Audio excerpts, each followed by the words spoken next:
Good morning, everyone. This is Andy Joyner from Step and Hit Tennis. This morning I'm going to be talking about oversized rackets.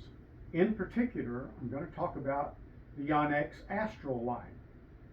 As you can see, I've got a Yonex Astrel 115 here with me that I'm going to string today for myself.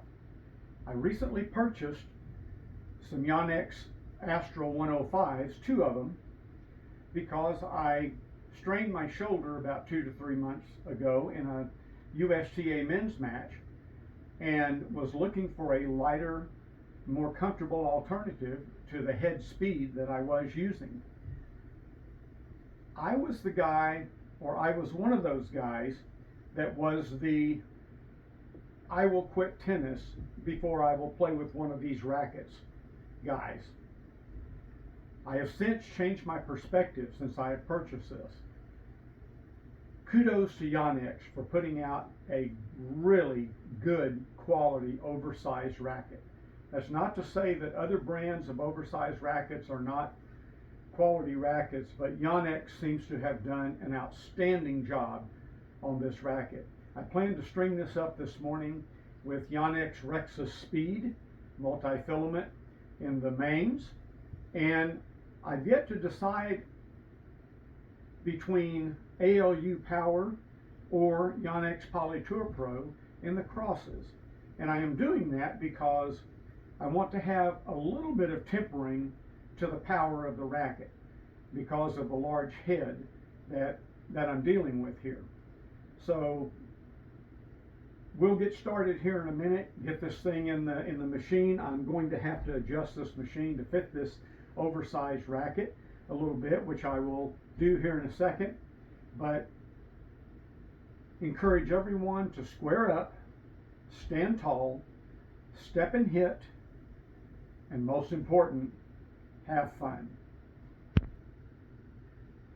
Okay guys, here we are. I'm tying the last knot on the mains. I've decided on 46.5 pounds on my string tension. I like low tensions because I think arm comfort, especially for club level players in particular, is really important, and for longevity of the game and to really enjoy the game and have fun.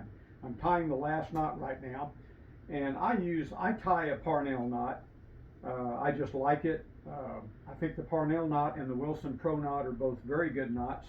I'm just used to tying the Parnell knot, so I do it. And it's really nice. I think it's good because you don't have to torque the frame much. You just simply cinch the knot, and it holds very nicely and very tightly without having to torque the frame much to tie the knot. I've decided on ALU Power Black in the crosses just simply because I think it will look a little nicer in the racket than the Yonex Polytour Pro. But I will say this, I like head, I like Babolat, I especially like Luxilon strings, but I'm more and more testing Yonex strings right now and really have become a fan of Yonex strings. This Rexus multi-filament, this Rexus Speed multi-filament that they have, I believe very much so rivals Babolat Excel and Wilson NXT in quality of a multi-filament. So let's get this finished and we'll take one more look at it when we're done. Okay guys, I'm actually running the last strand of this racket right now. I have to say this racket is a stringer's dream because it has a very open string pattern. It's only a 16 by 17 string pattern, which gives very large squares, and that actually enhances the string potential. But let me point something out. Spin is as a result of a good swing. Strings and rackets can only enhance the potential if you make a good swing to hit a lot of spin. So that's a totally different subject that we'll address another time. But here I am on my last strand right now, and I'm fixing to pull this, and I decided to go with ALU Power Black in the crosses here. One, because I thought it looked better than the yellow would look than the yellow Polytour Pro would look in it. and I do like ALU power. I don't like ALU power personally in a full bed. I don't care for it in a full bed, but it makes, in my opinion, an outstanding string in a hybrid. And I suppose that carries true, and maybe I would feel that way, because when you look at the professional tour, you see ALU power regularly strung in hybrids on the professional tour. By the way, if you want to see how to do things, don't listen to your buddy out on your team giving you advice. Look at what the pros do. Maybe your buddy can give you good advice. Maybe they're sharp enough to follow those things.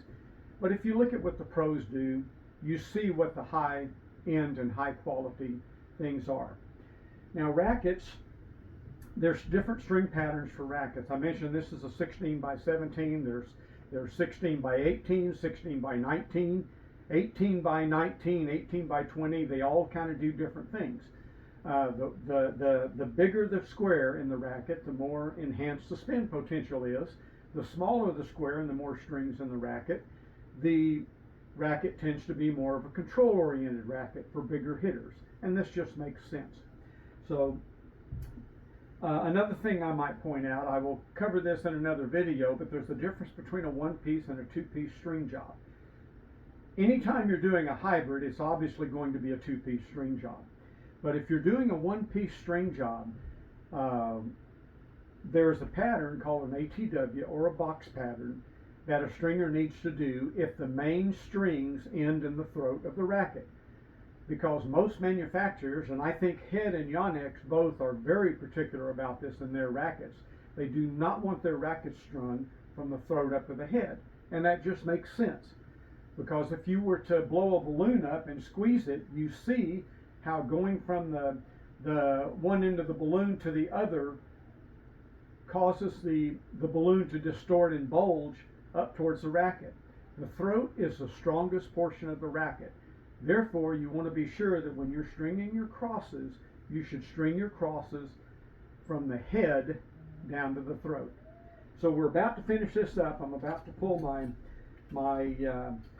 last cross right now, and I would like to emphasize that this is such a great racket to string with this 16 by 17 very open string pattern, and it has only taken me about 15 to 20 minutes of total string time, and I do not rush through my rackets. I take my time and I do them I'm careful with them, and I make sure I don't have any skips or other items like that, and I also straighten strings as much as possible as I go to keep the string from losing as much string tension as possible. More to come. Okay guys, just finished tying off the last knot here, and I'm going to release this, and this is just something I do when I release a racket. I always release the two bases first of the strings, and I release bases first anyway while I'm stringing the racket, and then the clamp. But when I've tied off at a knot, I always release very slowly on the clamp itself, and just so the string doesn't snap at all, and generally it's not going to. Now we're going to take this guy out of the frame. I'll show you this big open string pattern, and I'd like to make one more comment about how I've strung this racket. I've used ALU Power Black in the crosses. Here's the racket. See the huge squares on this racket. We'll kind of zoom in on that and kind of show you the large squares on this racket. And what I want to emphasize here on this, when I strung this, I strung the mains with Yonex Rexus Speed multi-filament, very good multi-filament in my opinion, at 46.5 pounds, but I strung the crosses, the ALU Power Black, at 47 pounds. The reason I did that is that I think ALU Power is a fabulously good string, but in my opinion it tends to lose tension a little quicker. So I added a little extra tension. One, it's in the crosses, which it'll tend to hold tension a little better in the crosses, and I added an extra ½ pound of tension in the ALU Power, because it will tend to lose a little more tension than other strings might. So guys, looking forward to testing this today, and we'll get back with you as to how it plays. And always remember, square up, stand tall, step and hit, and most important guys, have fun.